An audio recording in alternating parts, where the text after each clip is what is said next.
in the city, lying on the floor, and didn't feel self-conscious, so that was good. Yeah. I could feel tears running down my cheeks. It was just something I had thought about in an individual basis, but not that there were other people. So I think it is just to highlight that Coventry should be offering resting places for people, that we welcome everybody and anybody. And you don't have to be upright, you can be horizontal, you're still part of whatever's going on.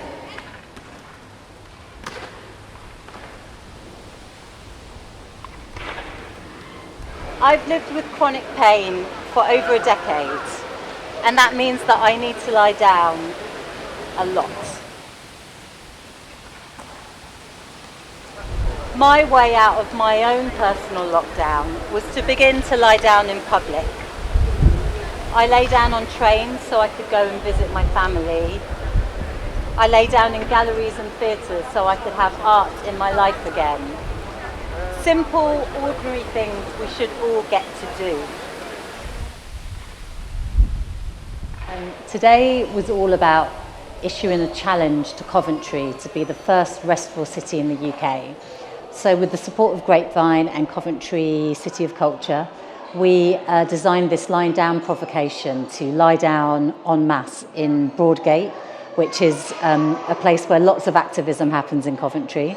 And then we walked to the cathedral and we lay down in the cathedral, and then we walked to Herbert Art Gallery and lay down there. And we kind of used this tool that Grapevine use in their social advocacy, which is a walk and talk, but we made it a walk and talk and rest. So in each location there were stories about lived experience, and my story about why I started to lie down in public and how I triggered a security alert in 2016 by lying down on the 6th floor of the South Bank Centre. And at that time I was 9 years into my chronic pain journey, and I had a time when my world got very, very small, and I hadn't gone maybe beyond a mile of my house because of the need to rest and the fear that I might not be able to rest somewhere.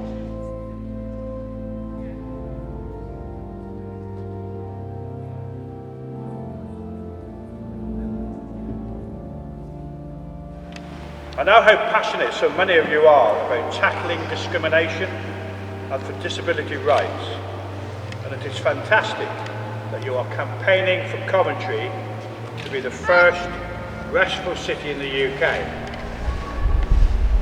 I'd like to give special mention to Coventry youth activists, who are a group of young people in Coventry fighting for young disabled people's rights. Special mention to Joey Mander, Thomas Ramsey, Prash Patel, Amanda Thomas, Nathan Gunton and Eli Neat from the group.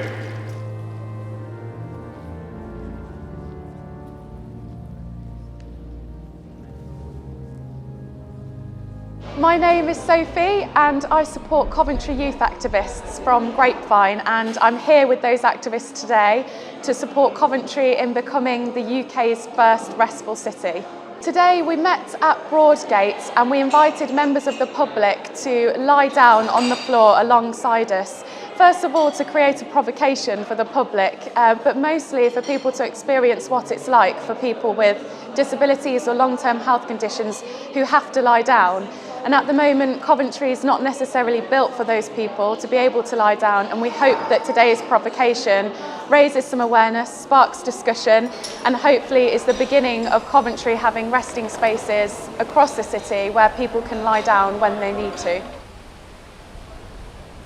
We hope that today will spark businesses across Coventry to want to have resting spaces in their place. So at Grapevine, we're going to be working on building connections with businesses in the centre. So imagine coming into Coventry city centre, going to your favourite cafe, and there's a resting space there, maybe a big beanbag where people can lie down. And if that was in banks, building societies, shops, cafes across the centre, hopefully one day we'll normalise lying down when people need to rest, and it will be throughout the city.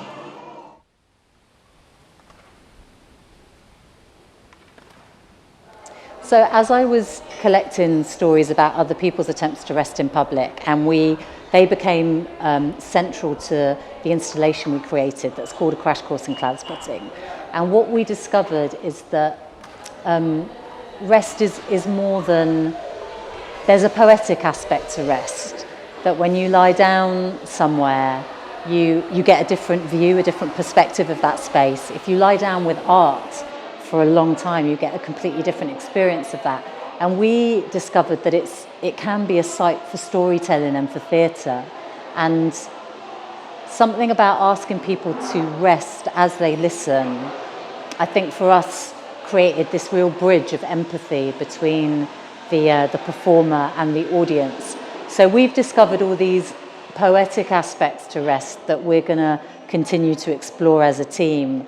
And part of the Lying Down provocation is about inviting people to experience that unusual view and to start thinking about how they can experience their city in a different way.